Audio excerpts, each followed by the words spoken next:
Hi, and welcome to my podcast. I'm your host, Corrine Powell. I'm an intuitive guide and the owner of Change Radically. My intention, both here and in private sessions, is to come alongside you in a way that feels safe and empowering. So many of us are experiencing similar things and feeling common emotions, but we won't know that unless we talk about it. You aren't supposed to have to go it alone. I specialize in helping people pleasers change patterns and create a life they feel good about. Life should not be consumed by doing things you feel obligated to do. Do you want to feel a lot less frustrated? Then stop living in a way that benefits everyone else at your expense. Empowered to Thrive is a place of safety. Conversations focus on topics that impact our mental, emotional, and spiritual health. Parenting comes up too, because I'm a mom to 4 kids, and it's natural for me to talk about the impact that has on life. Bottom line, you're always welcome here, no matter what type of day you're having. Your friends and their friends are welcome too. Please share the podcast. Let's create a place of community and connection that is saturated by authenticity and transparency. I'll start. Now, on to today's episode. Hello. So happy to be with you again. If you've been listening the last couple weeks, you heard Tiffany share about her healing journey and especially her journey in deconstruction, just taking apart her faith and looking at what am I even doing? Why am I doing it? Is this authentic to me?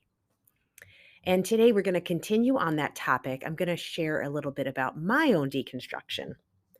Now, if this is not at all of interest to you, you don't have a faith background, or you're just not interested in hearing these stories, do know we're not going to continue on this subject for a very long time. We're going to move on to other things soon enough. But for right now, this feels intuitively what I need to continue talking about. And I know there's those of you listening that can relate, that are on your own deconstruction journey, and you either grew up in a church community or you grew up surrounded by religion and you're not sure what's authentic to you. So I'd like to start there. I think it's most important to be authentic to ourselves. So say you grew up in a church and it was the thing your parents did, or you've carried on, the same religion that your parents had because it was just presumed on you. There really wasn't the suggestion made, like, why don't you explore for yourself what feels right for you? We have to take a moment at some point in our lives and actually confront why we're doing what we're doing. And is it true to who we are? I have no value for showing up to church for the sake of showing up. Now, that was praised when I grew up. It was very much applauded to do the right thing simply because it was the right thing. But that's also implying that going to church is the right thing to do. And I would beg to differ. Church may be exactly where you're supposed to be. What I say to Tiffany may not be the same thing I would say to you because you and her aren't the same person. So as I speak to her, and you might have heard the podcast episode, you might have heard me say, "You're right where you need to be, Tiffany." Well, those words are specifically for Tiffany. And where you need to be and where I need to be may be a totally different place than Tiffany. But to just walk through the doors of a church, to sit there during their service, to then walk out afterwards without making connection with people, feels very much like we've lost the heart of why we're even there. Because if we're going to worship a God, then we've missed the point of why we go with other people. because you can worship God anywhere. We go to church for more than that if we go. We're surrounded by other people there. But do we notice the other people? Do we interact and connect with them? And connect with them on more than just a spiritual focus. Connecting with them on a spiritual level is perfectly okay, but it should go deeper and further than that.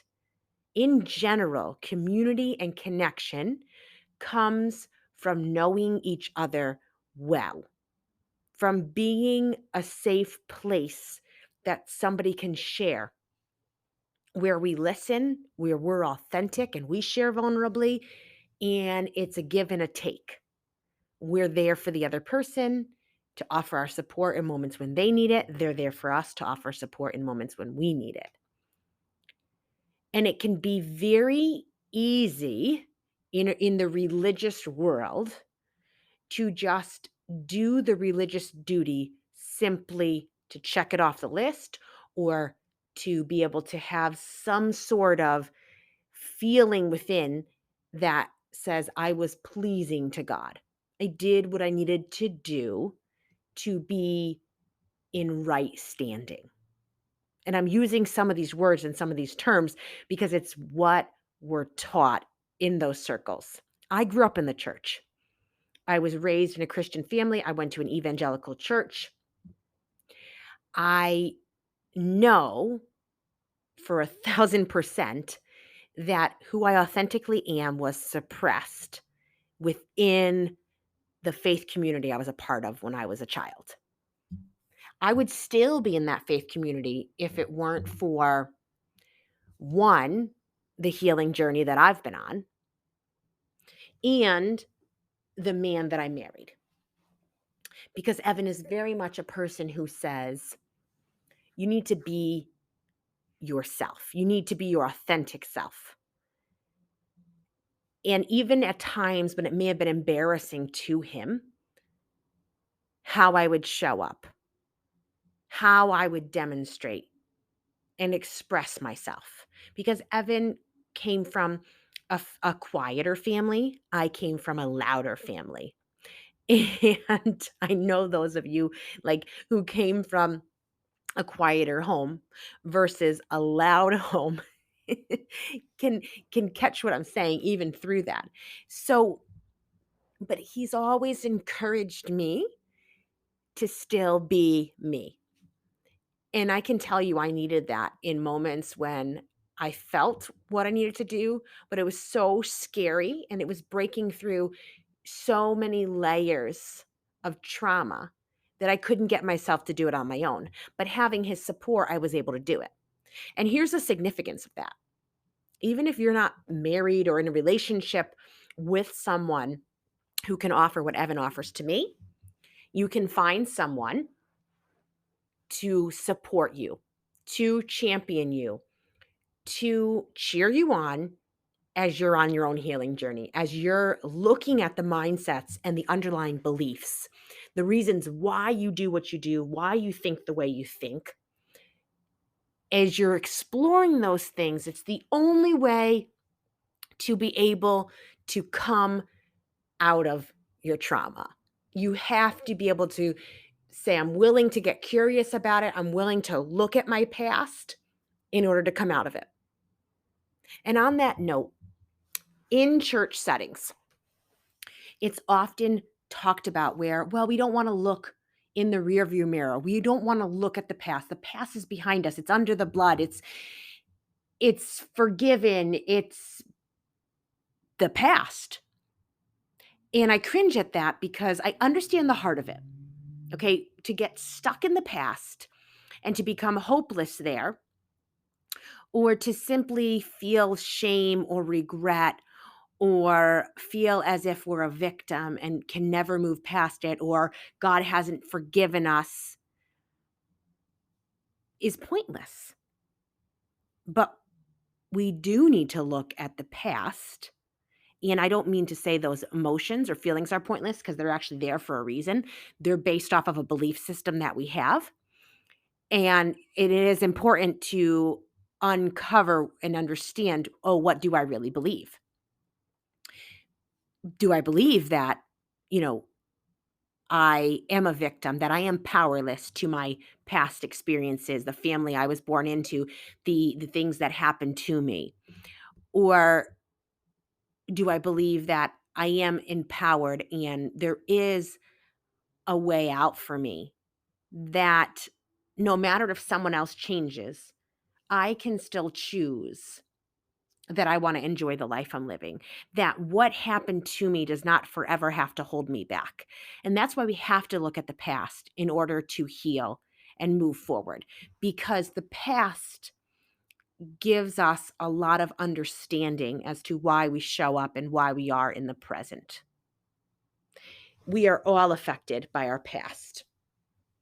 And it doesn't benefit us to simply say, because again, this is a church term, it's under the blood, it's forgiven. It's not enough. That will not be enough to move us forward. When we're tripped up by the past, we have to go ahead and look at it. We don't have to stay there forever. We have to look at it in order to move forward, in order to move forward unhindered by the past, not pulled down by it. We need to be able to grieve things. Grief is necessary to then be able to heal and come to a place where we say, grief does not control me. I can grieve and I can also experience joy. But when we don't allow ourselves to go through the grief process, we get stuck there. And I'm touching on things. It's just so complex. There's so much more to these things that I'm saying, but I'm just touching on them. If you want to explore these things more with me, please reach out. So I've gotten off track, but just to go back and tell you a little bit about my story. So again, I mentioned that my authentic self was very much suppressed in the church setting. And I am a very intuitive person. I am spiritually connected. So I sense and see things, both evil and good. And if you also are that way, you know what I mean. If you're not that way, you may not even believe that there is a spiritual world where there's forces of good and evil, darkness and light. You may not believe that. That's okay. I don't need you to believe it for me to know that my reality is truth.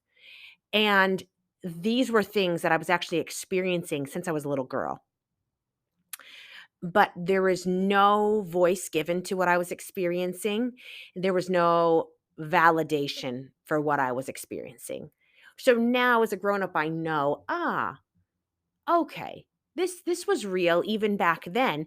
It's just the people I was surrounded by didn't believe it to be truth. And perhaps most of them weren't experiencing it. So they didn't know that what I was experiencing was real.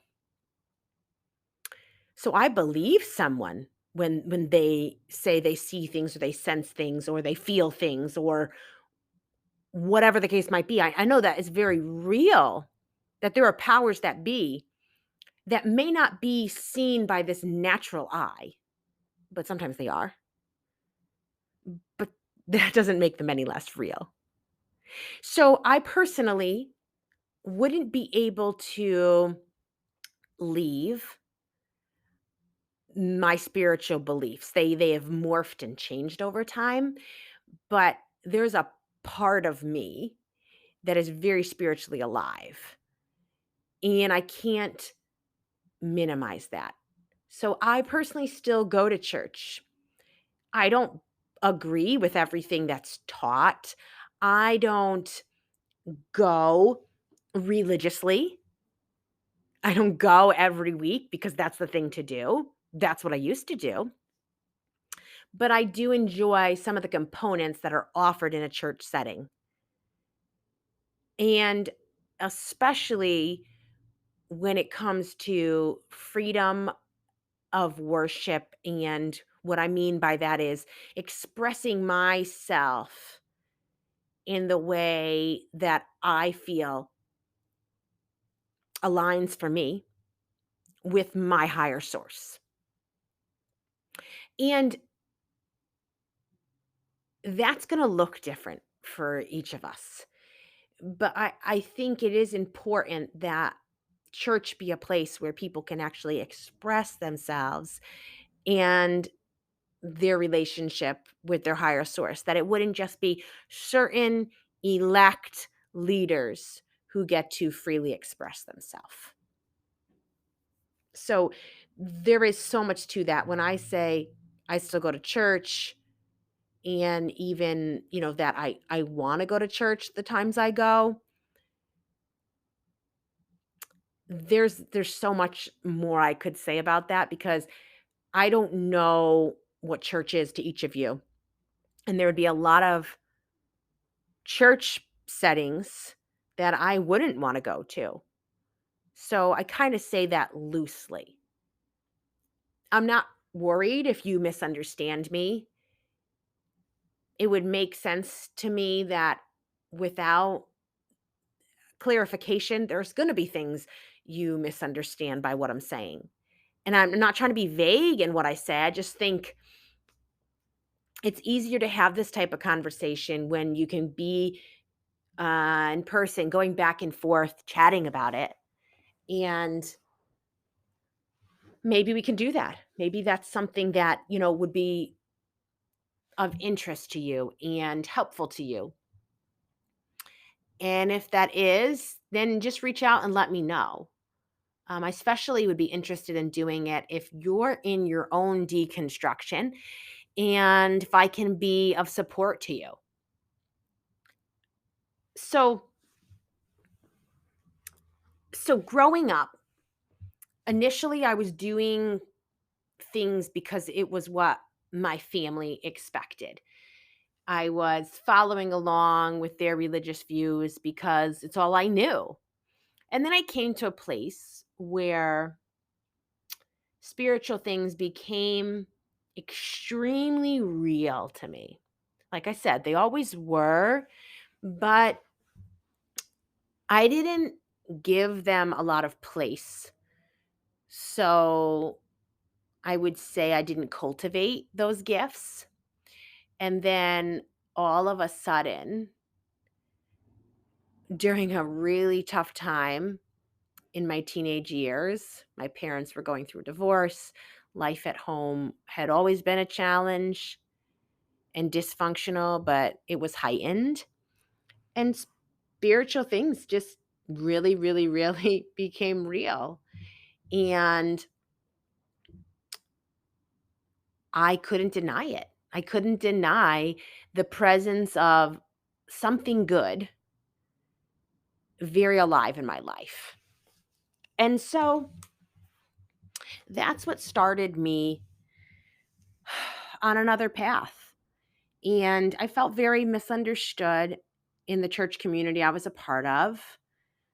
There weren't a lot of other people that seemed to understand what I was experiencing or having similar experiences. But I can say that I have met people who also validated that, yes, they too know what I feel and what I experience because they also do.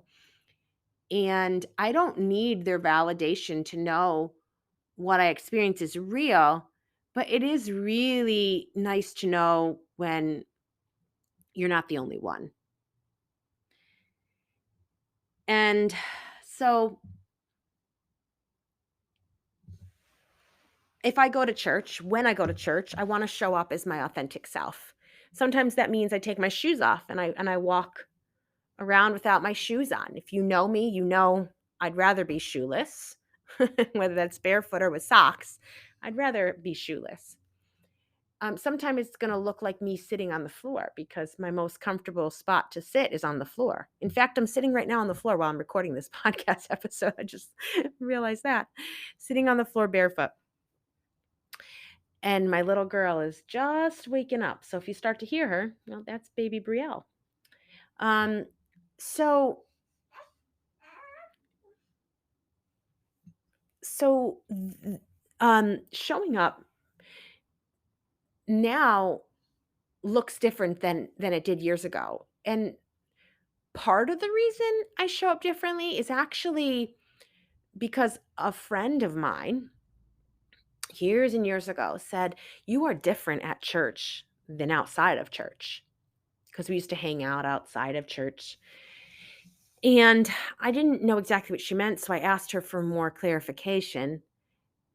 And then I realized, ooh, wow, yeah, she's right. I wouldn't have been able to tell you all the reasons why at the time, but I just started to observe myself as I'd go in church and to notice how I interacted, how I felt in my body, uptight, like there was an expectation on me, like I was needing to say hello to people and chat with people, and almost like I was on duty. And outside of the church setting, I was more relaxed and laughed more and had more fun and was lighthearted. And I've had to be intentional to show up and be authentic to myself, to allow me to be me, even if it looks different and sounds different than and is different than almost everyone else in the room. Because my only responsibility, now hear me, this could be misstrewn, but my responsibility is to be true to me. Does that mean I need to be rude and disrespectful to everyone around me? No. But it also doesn't mean that I need to live codependently where I walk into a room and I adjust my temperature according to everyone else's, because that's what I was conditioned to do. Let me walk in the room, and what does everyone else need, and how can I be adjusted to what all of them need? When really my focus should not be on everyone else, but on me showing up as Kareen should, because we each need to show up as we authentically are. That will bring the most beauty into the room. That will bring the most life and creativity into the room. Does that mean that sometimes my actions are going to be a trigger to someone else? Yes. And friend, that is okay. You will do things in life that trigger someone else, that remind them of their past trauma subconsciously. It's not your job to protect everyone else. It's not my job to protect everyone else. It's not our job to protect people from pain. In fact, sometimes, every time we're triggered, it's an invitation to more healing, to get clarity, to get curious first off and get clarity on, whoa, what just hijacked me there? And to then allow ourselves to let love into that place and healing to come. Perhaps a loud noise startles you, or a hand on your shoulder. Perhaps you don't want a hug from someone who's offering a hug. But these reasons may be because of past painful experiences and past wounding that is not yet healed. Unresolved trauma will show up again and again and again because it's always an opportunity and an invitation for us to heal. Our subconscious is hoping that we will heal. So we will repeat our cycles, our trauma cycles, in hopes every time that this might be an opportunity to heal. So, to recap, I'm sharing how I grew up in the church. I don't agree with everything about church, but I'm still there because for me, it feels like exactly what I'm supposed to do right now. It looks different than it used to. My belief system is different than it was. But this is all a part of my healing journey. And I don't know where you're at. I don't know the things you're questioning. But remember, where Tiffany is at is where she needs to be at. Where I'm at is where I need to be at. And where you are at is worth exploring. Maybe you are where you need to be right now. Maybe you need to adjust where you're at, or at least get curious about why you're doing what you're doing and allow yourself to question, should I be? Do I need to allow something to shift and change? Get curious about why you do what you do. Is it satisfactory to you? And it doesn't mean you can't do something that's uncomfortable. I'm not saying all of life needs to be easy or comfortable or satisfying. No, there's difficult moments, there's frustrating moments, there's painful moments. Yeah, all that is true. But again, catch my heart in this. We have to be willing to explore our why without fear that, oh no, if I explore that, what will that mean? Where will that lead me? Because if you're not willing to go there, there's a reason for that too. So, hey, if I can be of support and of help to you, whether it's on your deconstruction journey or just life in general, I'm here, happy to talk. Thanks for listening, and definitely send in your questions or your comments. If you want to continue this conversation, let's do it.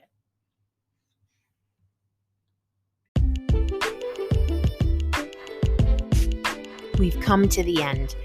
What did you think about what you heard? I hope that there's something you pull from today's episode and start implementing it into your life. Create the change that you want to see, the change that you hear about.